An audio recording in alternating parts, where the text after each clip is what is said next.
चलो आज हमने कल एटमॉस्फेयर के लेयर के बारे में पढ़ लिया था। आज हमें पढ़ना है वेदर एलिमेंट्स के बारे में, कि जो एटमॉस्फेयर में जितने भी वेदर जो है वो एक, हमने पढ़ा था कि वेदर जो है वो पर्टिकुलर टाइम के लिए पर्टिकुलर प्लेस पर एक कंडीशन बनती है, स्टेट होती है, कंडीशन होती है। तो उसके अंदर पर्टिकुलर अलग अलग एलिमेंट्स होते हैं, तो उन अलग अलग एलिमेंट्स को हमको एक एक करके समझना है। तो सबसे पहले हम बात करेंगे सोलर रेडिएशन के बारे में।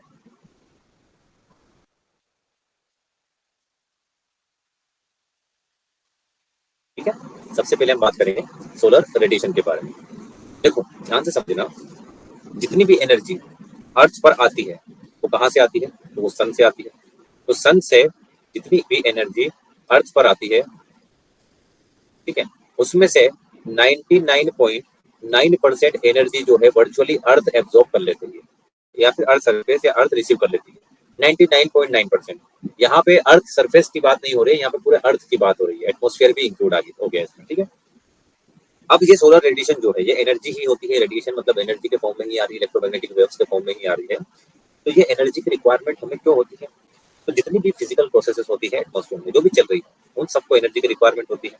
तो ये एज अ सोर्स, जो सन से रेडिएशन आती है सोलर रेडिएशन, वो as a source of energy की तरह यहाँ पे काम करती है।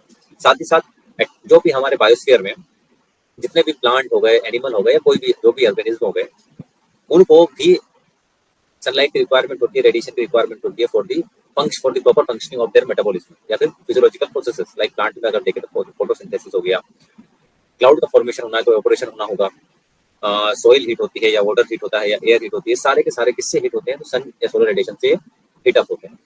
ठीक है, तो almost a constant amount of solar radiation जो होती है वो अर्थ सरफेस पर रीच करती है।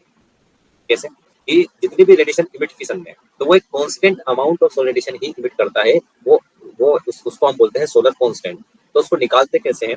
तो ये अर्थ का सरफेस है, मान लो एटमॉस्फेयर नहीं है, ये अर्थ का सरफेस है। अब अर्थ, सॉरी एटमॉस्फेयर नहीं बोल रहा हूँ, ये अर्थ है आपकी, मतलब एंट्री जो हम बोल रहे हैं, अर्थ की एंट्री जो है, अर्थ हमारी मान लो ऊपर वाला एरिया हमारा ये है, एटमॉस्फेयर इंक्लूड है। तो इसका अगर हम देखें कि इतना एरिया ये 1 सेंटीमीटर स्क्वायर का है, इतना एरिया, ये एरिया जो है ये 1 सेंटीमीटर स्क्वायर का एरिया है। ठीक है, तो 1 मिनट में, कितने मिनट में? 1 मिनट में सन से जो एनर्जी इस पर रिसीव होगी, जितनी भी एनर्जी 1 मिनट में रिसीव होगी, कितने एरिया पे? 1 सेंटीमीटर स्क्वायर एरिया पे। जितनी भी अमाउंट ऑफ एनर्जी 1 मिनट में 1 सेंटीमीटर स्क्वायर एरिया पे रिसीव होगी, और वो किस फॉर्म में होगी? कैलोरीज के फॉर्म में हम निकालेंगे। तो कैलोरीज के फॉर्म में निकालेंगे तो जितनी भी एनर्जी होगी वो कहलाएगी सोलर, या उसकी वैल्यू होगी सोलर कांस्टेंट। वो सोलर कांस्टेंट की वैल्यू होगी। तो कांस्टेंट है मतलब वैल्यू फिक्स होगी। तो वैल्यू कितनी होती है? वो होती है 1.94। तो यहाँ से हमने समझा कि सोलर कांस्टेंट का मतलब क्या होता है कि जितनी भी एनर्जी फॉल हो रही है 1 मिनट में on a surface area of 1 centimetre square at the outer boundary of atmosphere, कितनी भी एनर्जी रिसीव हो रही है वो कितनी हो रही है? वो हो रही है 1.94। अब इसकी यूनिट क्या बन जाएगी? कैलोरी पर सेंटीमीटर स्क्वायर पर मिनट। मतलब 1 मिनट में 1 सेंटीमीटर स्क्वायर एरिया में 1.94 कैलोरी जो एनर्जी है वो आउटर, जो आउटर लेयर है एटमोस्फेयर में, उसमें जाके रिसीव हो रही है। ठीक है, इतना क्लियर है? उसके बाद में अब सोलर रेडिएशन जैसे ही आती है, मतलब अर्थ की तरफ मूव होती है सन से, तो उसमें कोई चेंज नहीं होता, ना ही उसमें कोई लॉस होता है, ना कोई कुछ भी चेंजेस नहीं होता तब तक, जब तक कि वो एटमोस्फेयर में एंटर नहीं करती।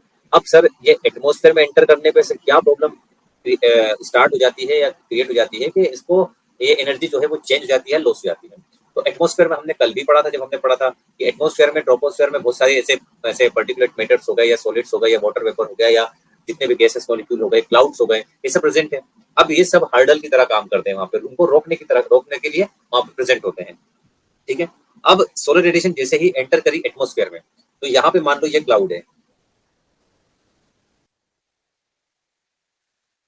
ठीक है, यहाँ से एंटर की, तो मान लो एक एक एक बीम में तो आएगी नहीं, बहुत सारे बीम में आएगी।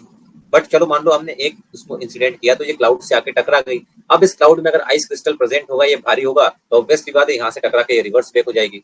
तो अब हम अगर अर्थ सरफेस पर देखेंगे तो यहाँ पे कुछ अमाउंट में सोलर रेडिएशन थी, वो कुछ और थी, यहाँ पे जो पहुंची वो कुछ और है। मतलब बीच में कुछ ऐसा प्रेजेंट था जिसने उसको चेंज कर दिया, उसकी उसकी इंटेंसिटी को, उसकी क्वांटिटी को, उसकी क्वालिटी को चेंज कर दिया।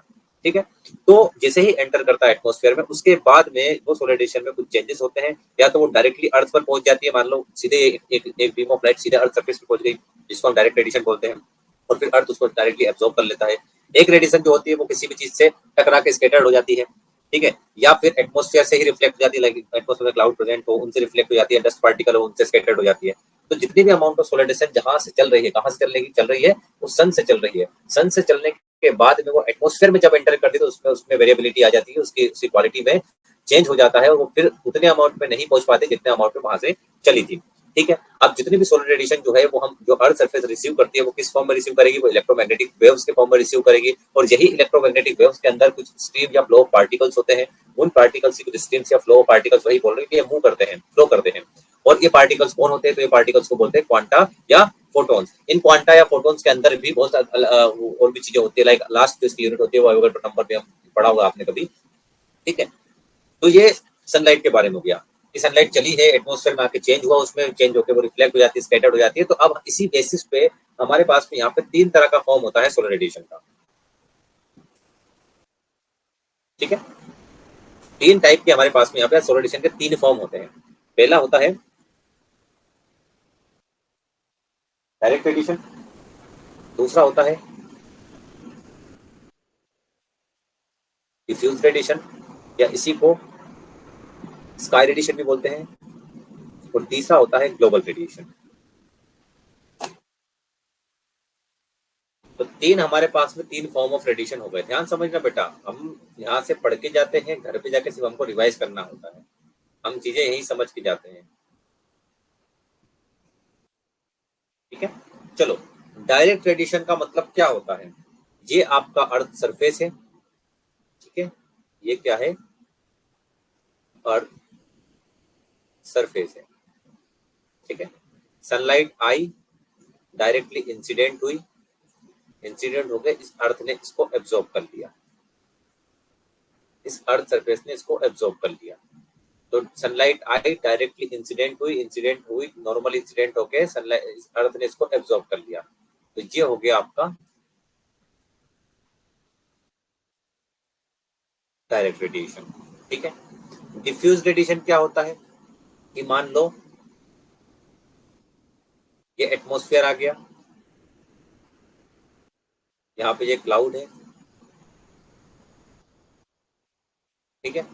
अब यहाँ पे रेडिएशन आई, टकराई और नीचे आ गई, ठीक है।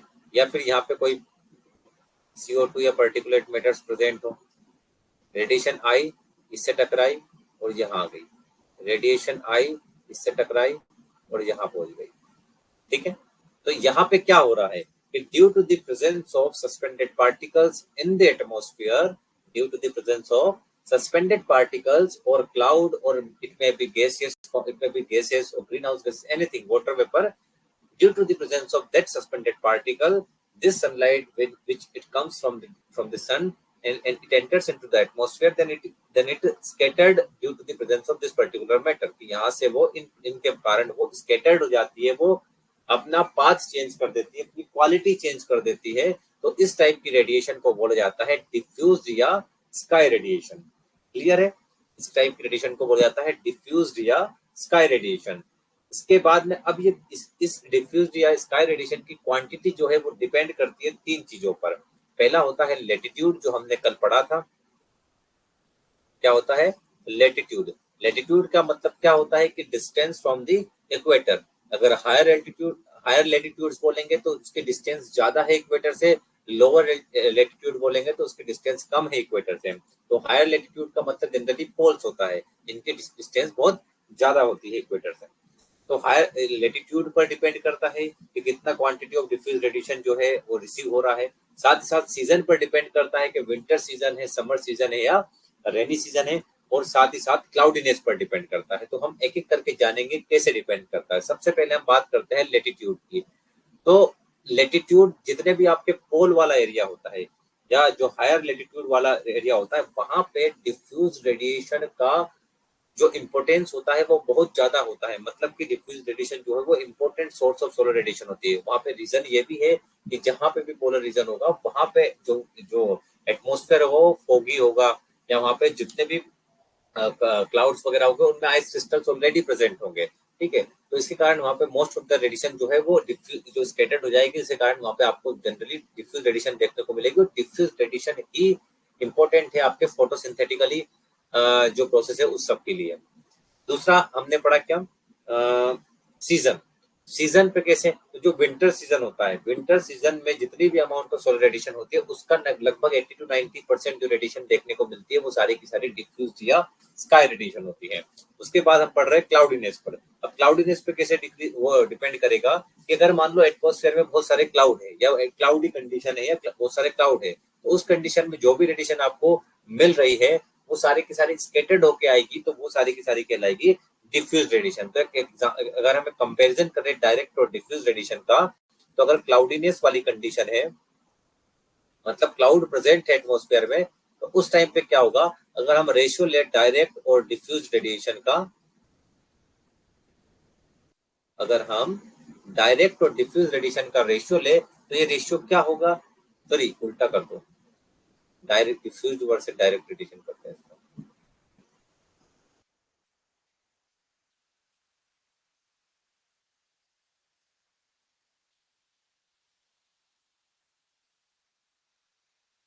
डिफ्यूज्ड टू डायरेक्ट रेडिएशन, ठीक है। जब हम इनका रेशियो लेंगे, अब सीधी सी बात बोल रहे हैं, क्लाउडीनेस है, क्लाउडीनेस अगर ज्यादा होगी तो ज्यादा स्कैटरिंग होगी, ज्यादा स्कैटरिंग होगी तो डिफ्यूज रेडिएशन ज्यादा देखने को मिलेगी, मतलब ये वाला रेशियो जो है वो बढ़ जाएगा। तो जब भी क्लाउडीनेस वाली कंडीशन आएगी तो उसमें डिफ्यूज टू डायरेक्ट रेडिएशन का रेशियो बढ़ जाता है। और ये डिफ्यूज रेडिएशन का काम क्या है कि ये इजीली पेनिट्रेट कर देती है, जितनी भी प्लांट कैनोपीज होती है उनको बहुत अच्छे से पेनिट्रेट कर देती है as compare to direct radiation. इसलिए डिफ्यूज रेडिएशन जो है वो बहुत इंपॉर्टेंट रेडिएशन होती है, ठीक है। इसके बाद में एक और रेडिएशन बच गई जो है ग्लोबल रेडिएशन। जब आप डायरेक्ट रेडिएशन और डिफ्यूज रेडिएशन को ऐड कर दो कि कितनी अमाउंट ऑफ रेडिएशन जो है वो डायरेक्टली आ रही है और एब्जॉर्ब हो जा रही है, और डिफ्यूज रेडिएशन को जितनी अमाउंट ऑफ रेडिएशन जो है स्कैटर्ड हो जा रही है, उन दोनों को अगर आप प्लस करोगे तो वो कहलाएगी ग्लोबल रेडिएशन, ठीक है। वो कहलाएगी global radiation. Is it clear to all of you? तो यस हायर सर। लेटिट्यूड का मतलब वो एरियाज या जहाँ पे जो डिस्टेंस है वो इक्वेटर इक्वेटर से बहुत ज्यादा होगी, हाँ। ठीक है। तो उसका आप ठंड का टाइम देखना, ठंड का टाइम हम पोल पे नहीं जाते, हम हमारे सीजन यहीं की बात करते हैं। विंटर सीजन में आप देखना बहुत ज्यादा फॉगीनेस होगा, एक तो ये यस रीजन, सर। ठीक है। तो फॉगीनेस होगा तो ऑब्वियसली बात है वाटर वेपर जो है, ह्यूमिडिटी ज्यादा होती है, वाटर वेपर जो एटमॉस्फेयर में बहुत सारे प्रेजेंट होते हैं, एज वेल एज साथ में वहां पे क्या होता है, फोगी कंडीशन होगी, और फोग का भी मॉलिक्यूल होगा, तो फोग भी जब इकट्ठा होगा तो एक साइज होता है फोग का भी, ठीक है। दूसरा हाँ। क्लाउडीनेस कंडीशन भी देखो, धूप नहीं निकलती है क्योंकि वो जो फोग है वो पेनिट्रेट नहीं करने देती है, ठीक है। तो यस उस सर। सब कंडीशन में क्या होता है कि जो भी लाइट है, जो भी लाइट आपको रिसीव होगी विंटर सीजन में, वो सारी की सारी डिफ्यूज या मोस्ट ऑफ द पार्ट जो रेडिएशन होगा या लाइट होगी वो आपकी डिफ्यूज रेडिएशन वाली लाइट होगी। क्यों? क्योंकि एटमॉस्फेयर में जितना अमाउंट ऑफ ये सब पार्टिकल्स है, सस्पेंडेड पार्टिकल्स प्रेजेंट है, वो सारे के सारे क्या करेंगे, वो स्कैटर्ड कर देंगे उसको। आई बात समझ में? Okay sir. तो इसीलिए यस वहां सर। पे हम वही विंटर सीजन का एग्जांपल लेके समझ पे, हायर लेटिट्यूड्स का मतलब वही रीजन जो पोलर रीजन की हम बात कर रहे हैं, वहां पे आपको ज्यादा हाँ। धूप देखने को मिलेगी भी नहीं, हाँ। ठीक यस है। सर। Okay sir. हाँ, इसके बाद हमने पढ़ लिया डायरेक्ट, डिफ्यूज और ग्लोबल के बारे में। अब हमको इसकी स्पेक्ट्रल प्रॉपर्टीज पढ़ना पड़ेगी, जिससे क्वेश्चन आते हैं, इससे बहुत क्वेश्चन आते हैं कि इसके अंदर अब अलग अलग टाइप की से जो रेडिएशन का टाइप होते हैं, लाइक यूवी, पीएआर, अपन नियर इंफ्रारेड, उसके बेसिस पे इसमें इसकी स्पेक्ट्रल प्रॉपर्टीज के अलग अलग पार्ट किए गए हैं इन अलग अलग फॉर्म्स ऑफ रेडिएशन के, ठीक है। तो इसको याद करना है, इसको ये इंपॉर्टेंट है, तो इसको एक फोन नंबर की तरह याद करना है। कैसे याद करोगे?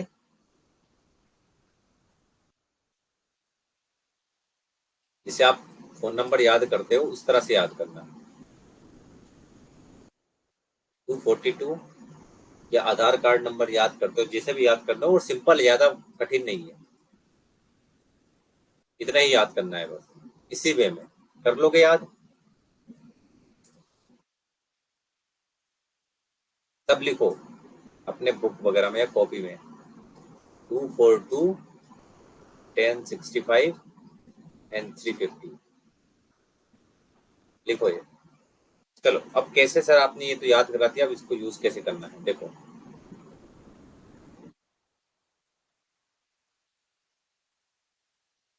हमारे पास हमने पढ़ा 3 टाइप की रेडिएशन होती है। एक हो गया आपका डायरेक्ट रेडिएशन, एक हो गया डिफ्यूज रेडिएशन, और एक हो गया हमारा ग्लोबल रेडिएशन।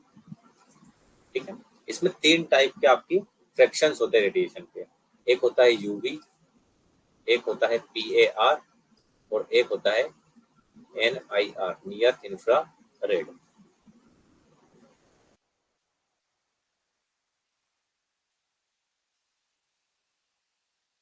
एनआईआर, ठीक है।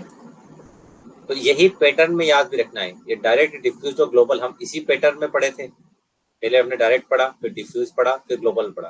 डायरेक्ट मतलब सीधी आ गई, डिफ्यूज मतलब स्कैटर्ड हो गई, और ग्लोबल मतलब दोनों का सम हो गया। तो इसी वे में याद रखना है, यहाँ पे भी इसी वे में याद रखना है। पहले क्या था, अल्ट्रा वायलेट, फिर फोटोसिंथेटिक इलेक्ट्रिक रेडिएशन, और फिर नियर इंफ्रा रेड।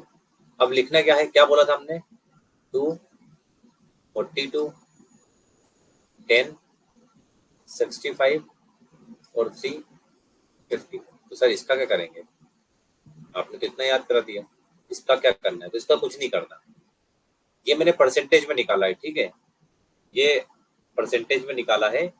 जैसा भी अगर आपको और भी क्या बोलते हैं मिलीमीटर वगैरह में पूछे तो आप निकाल रहे, कोई दिक्कत नहीं है। मैं आप परसेंटेज में याद रखना, ये हो गया 2% और ये हो गया 42%, दोनों मिला के हो गया 44%। 100 में से माइनस कर दो, कितना आएगा, 56%। तो ये हो गया आपका 56%।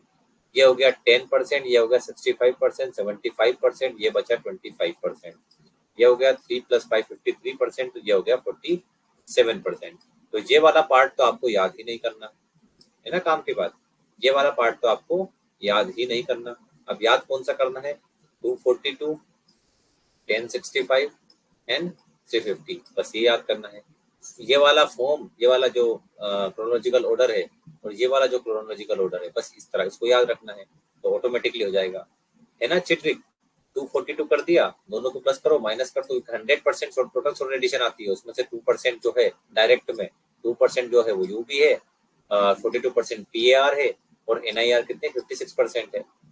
वैसे डिफ्यूजर जैसे हमने बोला, क्योंकि हमें चाहिए पीएआर फोटोसिंथेसिस के लिए 400 to 700 नैनोमीटर वाली हमको वेवलेंथ चाहिए, ठीक है। तो 65% कौन दे रहा है, डिफ्यूज रेडिएशन का 65% ही पीएआर, सबसे ज्यादा पीएआर इसी में है, इसलिए हमने बोला था कि ये बहुत इंपॉर्टेंट होती है। तो ये हमारी इंपॉर्टेंट चीजें तो हमें याद हो गई। इसके बाद में एक और चीज पढ़ना है। देखो ये तो हमारा स्कैटर, डिफ्यूज्ड, डायरेक्ट और ये सब हो गया, ठीक है। अब एक और रेडिएशन होती है। देखो होता क्या है कि ये आपका अर्थ सरफेस हो गया। अब रेडिएशन चल के आई, टकराई और वापस चली गई, ठीक है। रेडिएशन आई, टकराई और वापस चली गई। तो जब ऐसी रेडिएशन जब आए सन से, सरफेस पे टकराए और वापस चल जाए, और इसकी क्वालिटी में कोई भी चेंजेस नहीं होते हैं, अगर इसकी क्वालिटी में जिस फॉर्म में ये आई है उस फॉर्म में टकरा के वापस रिफ्लेक्ट बैक हो जाती है, तो उस टाइप की रेडिएशन को या उस टाइप के जो टर्म है उसको हम बोलते हैं अल्बेडो, या रिफ्लेक्टेड सोलर रेडिएशन। क्या बोलते हैं, रिफ्लेक्टेड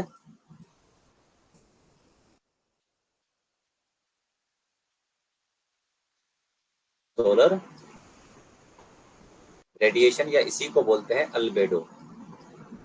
अल्बेडो का मतलब क्या हो गया कि ऐसी रेडिएशन जो आकर टकराती है विदाउट एनी चेंज वापस रिफ्लेक्ट बैक हो जाती है, उस टाइप के रेडिएशन को हम बोलते हैं रिफ्लेक्टेड सोलर रेडिएशन या अल्बेडो, ठीक है।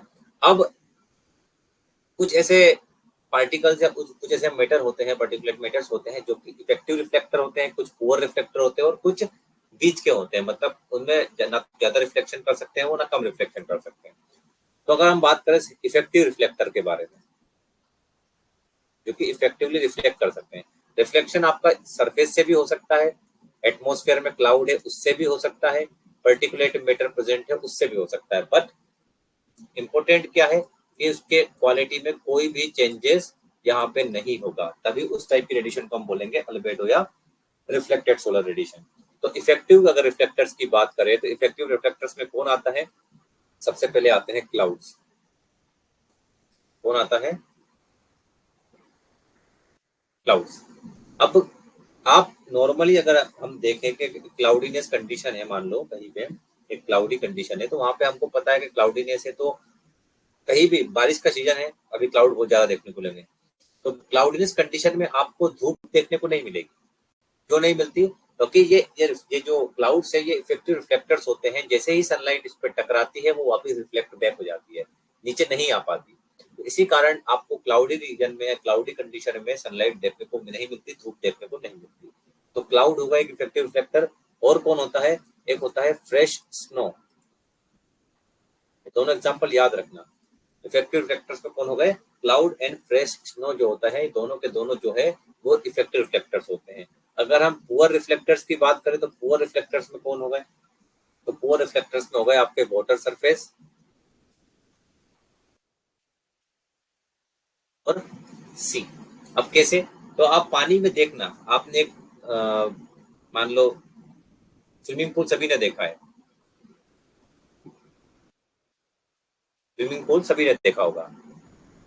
अब उसमें देखना पानी भरा हुआ होता है, कम से कम 15 फीट का स्विमिंग पूल भी होता है, 10 फीट का भी होता है, तो उसमें पानी पूरा भरा होता है। बट हमको बॉटम में अगर हमारी रिंग भी गिर गई हो, या कोई रिंग हो या कोई चाबी भी गिर गई, तो हम ऊपर से ही देख सकते हैं। क्यों देख सकते हैं? देख तो तभी सकते हैं ना जहां पे लाइट पहुंचेगी। जहां पे लाइट नहीं पहुंचेगी उस चीज को हम देख ही नहीं पाएंगे। इट मीन्स कि यहाँ पे रिफ्लेक्शन नहीं हो रहा, यहाँ पे पेनिट्रेशन हो रहा है, लाइट वहां पे सिंक कर रही है, अंदर जा रही है, तो ये पुअर रिफ्लेक्टर होंगे। तो यहाँ पे लाइट अंदर जा रही है, तभी तो हम अंदर की चीजें वाटर में देख सकते हैं ऊपर से। तो that is the main reason कि वहां पे लाइट पहुंच रही है, सिंक हो रही है, अंदर जा रही है, पेनिट्रेट कर रही है। इट मीन्स कि वहां पे हम जो आपके वाटर सरफेस या सी है वो पुअर रिफ्लेक्टर है, वहां पे रिफ्लेक्शन हो जाता पहले ही, तो लाइट नहीं पहुंचती, लाइट नहीं पहुंचती तो स्कैटर्ड नहीं होती, स्कैटर्ड नहीं होती तो हमको कुछ भी नहीं दिखता, अंधेरा दिखता।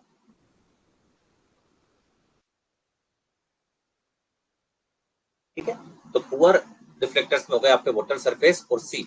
और कुछ रिफ्लेक्टर्स होते हैं जो कि बीच के होते हैं, जिनको हम, जिनके एग्जांपल है सैंड, सोइल, वेजिटेशन। ये सारे के सारे जो है ये क्या है? पुअर रिफ्लेक्टर्स है। रॉक्स, सॉरी, ये सारे के सारे क्या है? ये मिड के हैं, इंटरमीडिएट बोल सकते हो, इंटरमीडिएट रिफ्लेक्टर्स। ठीक है। तो इनके एग्जांपल आप याद, इनका इनका सबकी अपनी अपनी वैल्यू होती है, तो मैं बता देता हूँ। देखो, सबसे ज्यादा रिफ्लेक्शन किससे होता है? ये सबसे ज्यादा रिफ्लेक्टर, सबसे मेन रिफ्लेक्टर कौन है? तो वो वो होता है आइस। इसकी अल्बेडो वैल्यू होती है 90%। कितनी होती है? ये अल्बेडो वैल्यू याद रखनी है, मैं कल पूछूंगा, ठीक है। उसके बाद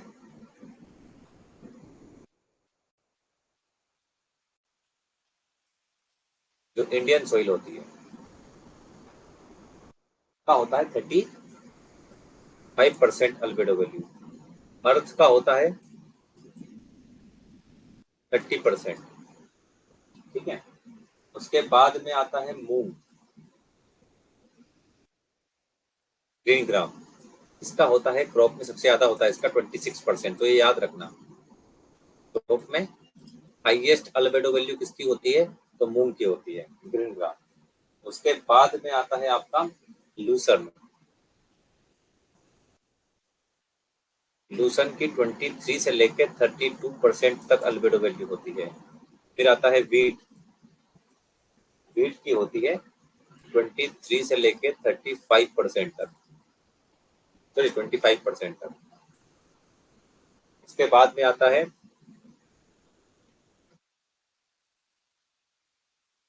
ग्रे ड्राई सोइल और ग्रे मॉइस्ट सोइल। इन दोनों को एक साथ याद रखना। ग्रे ड्राई सोइल की होती है 10 to 20%, और ग्रे मॉइस्ट सोइल की होती है थोड़ी ज्यादा होती है, क्योंकि वाटर आ गया तो अल्बेडो वैल्यू थोड़ी ज्यादा होती है, 25 to 30%। ठीक है। उसके बाद में प्लोड सॉइल की होती है 17%। सॉरी, प्लोड सॉइल की होती है, हाँ वही 14 to 17%। उसके बाद में आता है ब्लैक ड्राई सॉइल और ब्लैक मॉइस्ट सॉइल। वो ग्रे था, ये ब्लैक है। ब्लैक ड्राई सॉइल और black moist soil. Black dry soil की होती है 14% और ब्लैक मॉइस्ट सॉइल की होती है 8%। यहाँ पे मैं शायद उल्टा बता दिया हूँ क्या? हाँ, उल्टा बता दिया। ड्राई सॉइल की ज्यादा होगी ना यार। ये होती है 25 to 30% और यहाँ पे मॉइस्ट की होती है 10 to 12%। ठीक है। उसके बाद में पोटैटो की होती है अल्बेडो वैल्यू 19%। राइस की होती है 12%। ठीक है। और सबसे कम किसकी होती है? सॉरी, इसके बाद पर्ल मिलेट की होती है। पर्ल मिलेट का भी याद रखना। पर्ल मिलेट की होती है 24%। और सबसे कम होती है चारकोल की, क्योंकि चारकोल एक गुड एब्जॉर्बर होता है। ठीक है। इसकी होती है 4%। तो ये एल्बेडो वैल्यू है हर एक चीज की, वो याद रखना है क्योंकि इससे क्वेश्चन आते हैं। अल्बेडो का मतलब तो आप लोग समझ ही चुके हैं। ऐसी लाइट जो रिफ्लेक्ट हो जा रही है बिना कोई चेंजेस के। आइस का 90% अल्बेडो वैल्यू होता है, मतलब इसको टकराएगी तो 90% जो है वो रिफ्लेक्ट हो जाएगी। इंडियन सोइल का 35%, अर्थ का 30%, मून का 26%, लूसन का 32%। अब 2332 ऐसे याद रख लो। 23 याद रखो, इसका रिवर्स कर दो तो लूसन का जाएगा। वीट का 23 से 25%, ग्रेट राइस सोइल का 25 to 30 और 10 to 12%। लोड सॉइल का 14 to 17%, ब्लैक ड्राई सॉइल का 14%, मॉइस्ट सॉइल का 8%, पोटैटो का 19%, राइस का 12%, पर्ल मिलेट का 24%, चारकोल का 4%। ठीक है। तो ये वैल्यू याद रखो। आगे चलते हैं। चलो, तो ये हो गया आपका अल्बिडो के बारे में। इसके बाद में जो भी अब हमने पढ़ा था कि सन से एनर्जी आती है अर्थ सरफेस पर। तो सन से जो एनर्जी आती है वो होती है क्या? Short wave. और अर्थ इसको एब्जॉर्ब करती है और फिर इमिट करती है किस फॉर्म में? लॉन्ग वेव के फॉर्म में। ठीक है। तो जो जितनी भी रेडिएशन या थर्मल रेडिएशन जो कि अर्थ इमिट करती है उस रेडिएशन को बोला जाता है टेरेस्ट्रियल रेडिएशन।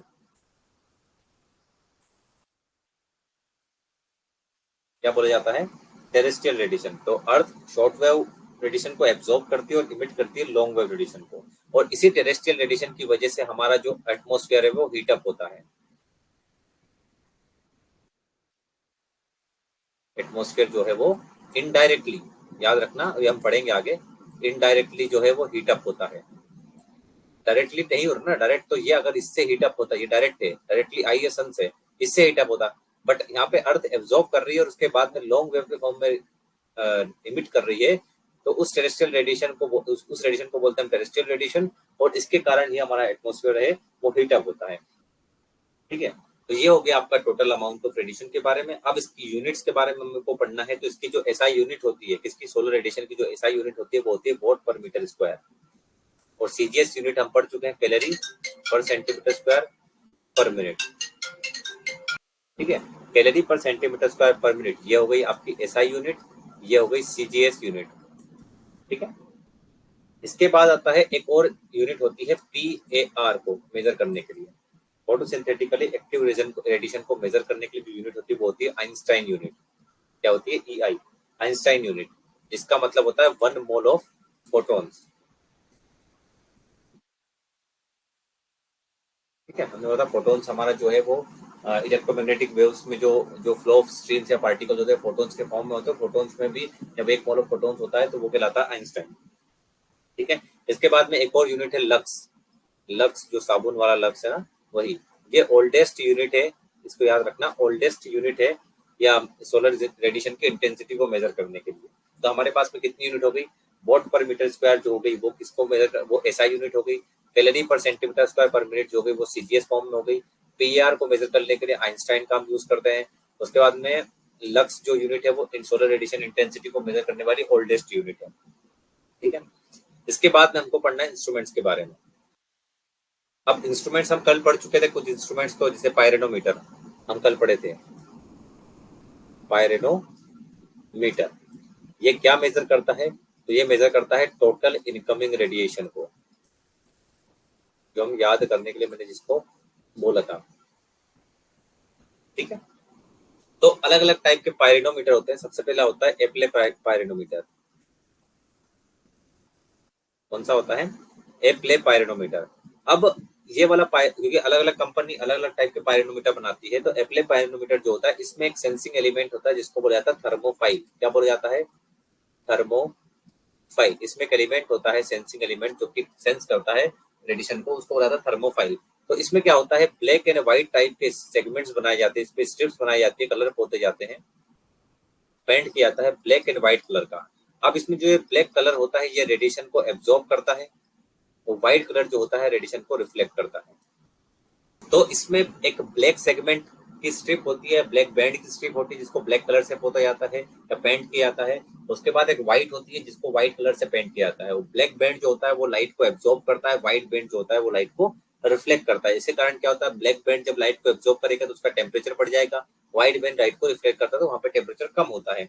तो इसी कारण एक टेम्परेचर ग्रेडियंट फॉर्म होता है ब्लैक एंड व्हाइट पोर्शंस के बीच में, जिसको सेंस कौन करता है? ये थर्मोफाइल जो है इसमें लगा हुआ, ये इसको सेंस करता है। और इसी के बेसिस पे इस थर्मोफाइल के सेंसिंग के बेसिस पे ही जो आउटपुट निकल के आता है वो डायरेक्टली लीनियरली रिलेटेड होता है आपके सोलर रेडिएशन से। कितना अमाउंट ऑफ सोलर रेडिएशन जो है वो मतलब आया हुआ है ऊपर से, तो उस तरह से हम मेजर करते हैं। तो ये पूरा प्रोसेस है एप्ले पायरोनोमीटर का। जनरली तो आपसे इंस्ट्रूमेंट के बारे में पूछा है, कौन सा इंस्ट्रूमेंट जो है वो टोटल इनकमिंग रेडिएशन को मेजर करता है, बट हमें पूरी थ्योरी पढ़ना है, हमें समझना है कि कैसे इसमें टोटल इनकमिंग रेडिएशन को मेजर किया जाता है। तो हमें थोड़ा सा पता होना चाहिए हर एक पायरोनोमीटर के बारे में कि इसमें एक्चुअली में होता क्या है। तो इसीलिए मैंने आपको ये पूरा प्रोसेस बताया है। इसके बाद में एक और पायरोनोमीटर होता है जिसका नाम है बेलेनी पायरोनोमीटर।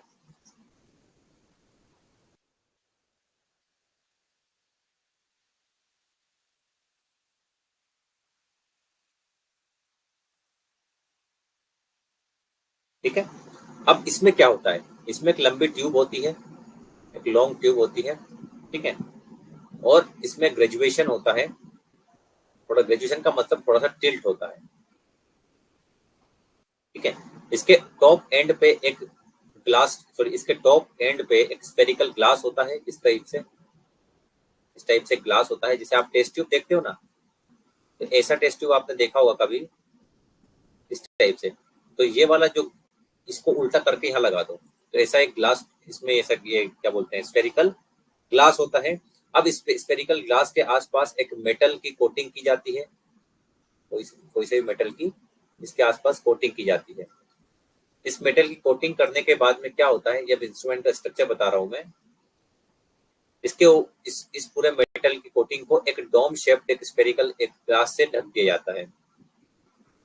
ठीक है, इससे हमने ढक दिया, ये और ग्लास से हमने इससे इसको ढक दिया।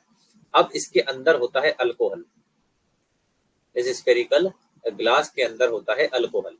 ठीक है, अब क्या होता है, सन है मान लो, इस सन से अब ये जो डोम शेप्ड ये ग्लास है जिसको हमने कवर, जिससे हमने कवर किया है, ये सिर्फ शॉर्ट वेव रेडिएशन को ही एंटर करने देता है, सिर्फ शॉर्ट वेव रेडिएशन को एंटर करने देगा। मान लो कोई अर्थ से रिफ्लेक्ट होकर आ रही है तो उसको एंटर नहीं करने देगा, सिर्फ जो सन से जो रेडिएशन आ रही है उसको ही ये एंट्री करवाने देता है, बाकी रेडिएशन को एंट्री करवाने नहीं देगा।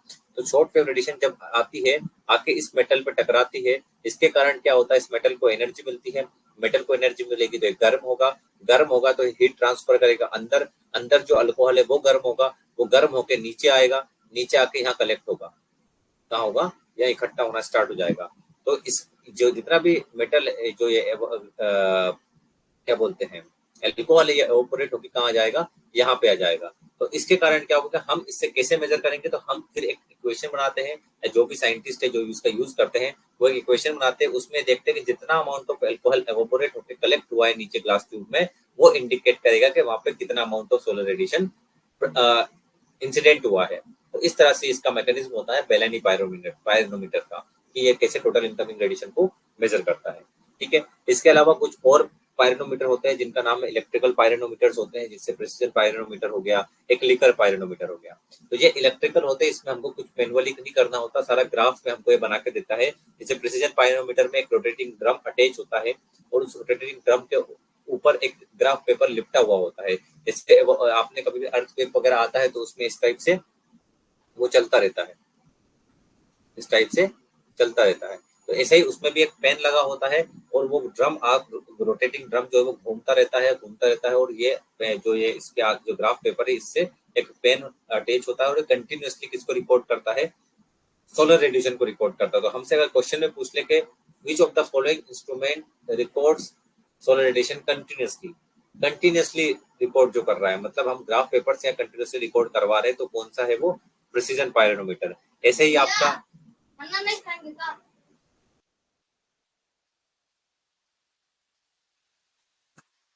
आपका एक और लिकर पायरोनोमीटर होता है, उसमें भी एक इंटीग्रेटर होता है और वो इंटीग्रेटर जो होता है वो टोटल इनकमिंग रेडिएशन को मेजर करता है। तो ये दोनों बस नाम याद रखना है और कैसे थोड़ा सा वर्क है, क्योंकि ये दोनों कंटिन्यूअसली मेजर करेंगे, इलेक्ट्रिकल होते हैं। इसके अब ये तो होगा टोटल इनकमिंग रेडिएशन का। अब हम क्या करते हैं, इन्हीं पायरोनोमीटर में कुछ चेंजेस करते हैं, क्योंकि हमें कुछ और टाइप की रेडिएशन को मेजर करना होता है, तो इन्हीं पायरोनोमीटर में हम कुछ चेंजेस करते हैं। तो चेंजेस करने के बाद में एक नया पायरोनोमीटर बन के आता है। जैसे हमको मान लो डिफ्यूज रेडिएशन है जो स्कैटर्ड हो गई है, उसको मेजर करना है, तो उसको कैसे मेजर करेंगे। अभी तक तो ये डायरेक्ट रेडिएशन को भी मेजर कर सकता था, डिफ्यूज को भी कर सकता था, बट हमको यहाँ पे सिर्फ डिफ्यूज रेडिएशन को मेजर करना है। तो हम ऐसा कुछ चेंजेस करेंगे ताकि सिर्फ डिफ्यूज रेडिएशन वहां पे हम मेजर कर सके। तो हम क्या करते हैं, इन्हीं पायरोनोमीटर में क्या करेंगे, एक शेडिंग, ठीक है, कुछ उसमें इसमें कुछ क्या बोलते हैं, ऐसा कुछ उसमें चेंजेस कर देंगे कि उसको एक शेडिंग प्रोवाइड करा देंगे, ताकि वो शेड के कारण वहां पे डायरेक्ट रेडिएशन जो है वो डायरेक्टली ना आए, वहां पे सिर्फ रिफ्लेक्टेड रेडिएशन या स्कैटर्ड रेडिएशन ही उस पायरोनोमीटर तक पहुंच सके। तो इस टाइप के पायरोनोमीटर को बोला जाता है शेडिंग पायरोनोमीटर। क्या बोला जाता है, शेडिंग पायरोनोमीटर। और यही शेडिंग पायरोनोमीटर किसको मेजर करता है, ये मेजर करता है डिफ्यूज्ड रेडिएशन को। इसको मेजर करेगा, डिफ्यूज रेडिएशन को। अलग अलग चीज है, पायरोनोमीटर किसको मेजर कर रहा है, टोटल इनकमिंग रेडिएशन, उसमें आपका डिफ्यूज्ड भी है, डायरेक्ट भी है, सब कुछ है, पर सिर्फ डिफ्यूज्ड को ही मेजर करना है, तो डायरेक्ट वाली हमें रिक्वायरमेंट नहीं है। तो हम शेडिंग कर देते हैं, शेड कर लगाने के बाद में वो जो पायरोनोमीटर है वो सिर्फ डायरेक्ट रेडिएशन को तो अवॉइड कर देगा, सिर्फ इसको मेजर करेगा, डिफ्यूज रेडिएशन को मेजर करेगा। ऐसे ही हमारे पास में कुछ ऐसे ऐसे और चेंजेस करेंगे, जिससे मान लो हमको अल्बेडो वैल्यू वो करना है, अल्बेडो वैल्यू निकालना है। तो उसको मेजर करने के लिए हम क्या करेंगे कि हम उस इंस्ट्रूमेंट को ग्राउंड की तरफ पॉइंट आउट कर देंगे, हम उसको ग्राउंड की तरफ पॉइंट आउट कर देंगे। क्यों, क्योंकि हमने बोला अल्बेडो वो होता है, एटमोस्फेयर में तो हम मेजर कर नहीं सकते, हम मेजर कहाँ कर सकते हैं, हम जमीन पे रहते हैं, हमको मेजर करना है तो हम एटमोस्फेयर में तो हम लटका के किसी को हैंग करके नहीं रख सकते, हमको तो हमारे एग्रोमेट्रोलॉजिकल ऑब्जर्वेटरीज जो होती है वो जमीन पे होती है।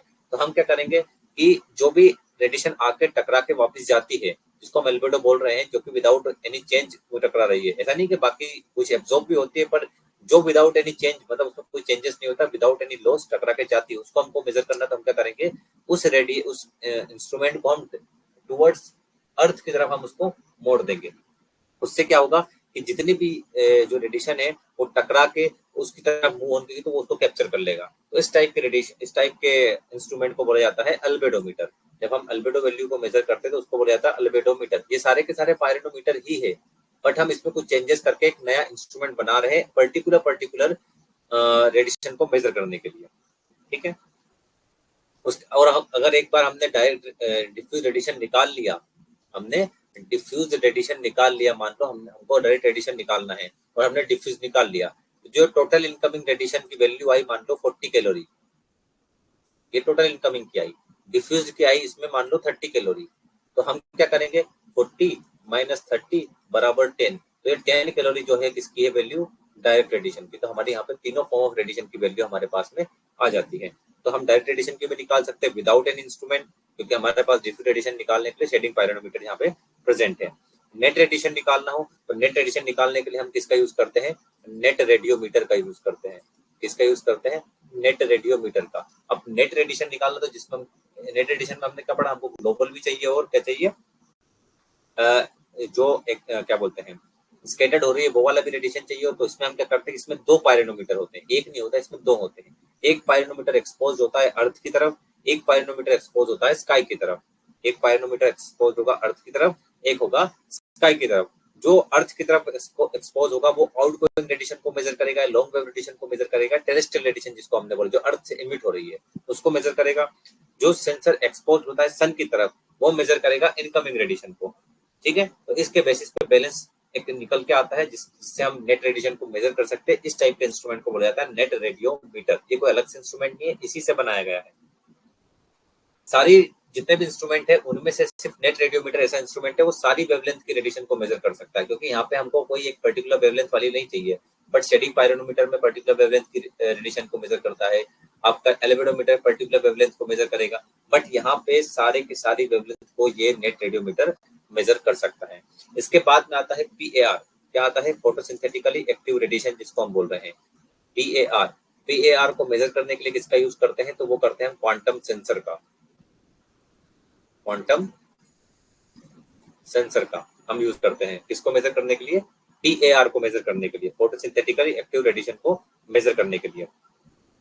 और ये इंस्ट्रूमेंट बहुत ज्यादा इंपॉर्टेंट होता है, क्योंकि जो PAR है वो ही आपका फोटोसिंथेसिस में जो लाइट चाहिए होती है 400 to 700 नैनोमीटर वाली, वही लाइट को हम या वही वेवलेंथ की लाइट को हम फोटोसिंथेटिकली एक्टिव रेडिएशन बोलते हैं, जो कि फोटोसिंथेसिस के लिए बहुत ज्यादा जरूरी है।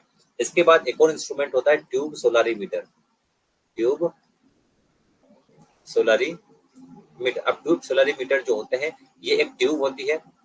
इस ट्यूब में अलग अलग जगह पे क्वांटम सेंसर्स अटैच होते हैं फिक्स्ड इंटरवल पे। ठीक है, फिक्स्ड इंटरवल पे 1 सेंटीमीटर 2 सेंटीमीटर के बाद में वो क्वांटम सेंसर्स वहां पे अटैच होते हैं। अब इस ट्यूब सोलारीमीटर का काम क्या है? ये ट्यूब सोलारीमीटर जो है वो इंटरसेप्टेड PAR को मेजर करता है। इसको मेजर करता है? इंटरसेप्टेड PAR को मेजर करता है। अब सर ये इंटरसेप्टेड जो टर्म है इसका मतलब क्या है? तो देखो डिटेल ध्यान से समझना, इंटरसेप्टेड PAR या इंटरसेप्टेड PR होता क्या है।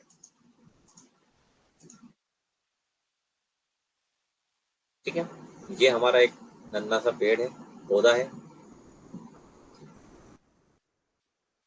ठीक है, अब इसमें बड आया हुआ है। ये अर्थ सरफेस हो गया। थोड़ा नीचे बनाता हूं मैं। चलो ठीक है, इतना भी ठीक है। एक पौधा हमारा यहाँ उगाया।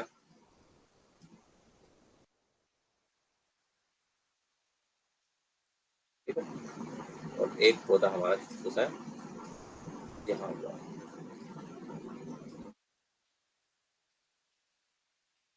ओके, अब ये हो गया आपका यहाँ पे सन।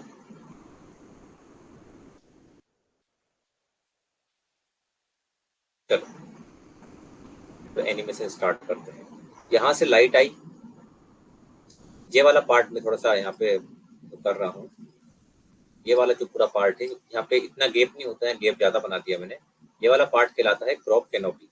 कैनोपी का मतलब जो एरिया कवर करके रखता है, लीव्स का इकट्ठा झुंड, इकट्ठा जो पूरा इकट्ठा जो लीफ इकट्ठी होती है तो आपको कैनोपी दिखेगी। वो कैनोपी के वो पूरा पार्ट कहलाता है कैनोपी। तो ये हो गया कैनोपी। अब लाइट आई यहाँ से और यहाँ पे आके टकराई, कैनोपी के पास आके टकराई। ठीक है, तो क्रॉप सरफेस जो है मतलब कैनोपी के सरफेस का जो जितना भी जो जो एरिया है ये कैनोपी के ऊपर का, इससे जो लाइट आ रही है वो टकरा रही है, इसको मेजर करने के लिए हम क्वांटम सेंसर का यूज कर रहे हैं, क्योंकि इसमें हम जनरली PAR की बात कर रहे हैं। तो किसका यूज कर रहे हैं? क्वांटम सेंसर का यूज कर रहे हैं PR को मेजर करने के। कहाँ तक? यहाँ क्रॉप कैनोपी के ऊपर तक। तो जितनी भी लाइट या PAR जो कि क्रॉप सरफेस से ऊपर रिसीव हो रही है उसको मेजर करने के लिए हम किसका यूज करते हैं? क्वांटम सेंसर का यूज करते हैं। ट्यूब सोलारीमीटर क्या करता है? ट्यूब सोलारीमीटर को हम ग्राउंड पे नीचे सरफेस पे रख देते हैं। ठीक है, हमने इसको सरफेस पे रख दिया। अब क्या होता है कि मान लो सन थोड़ा मैं यहाँ बना देता हूँ समझाने के लिए तुमको।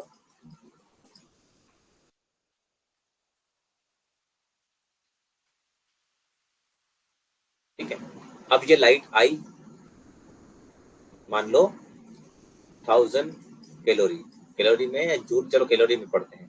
1000 कैलोरी लाइट आई जिसको मेजर किया PAR ने। किसने मेजर किया? PAR ने।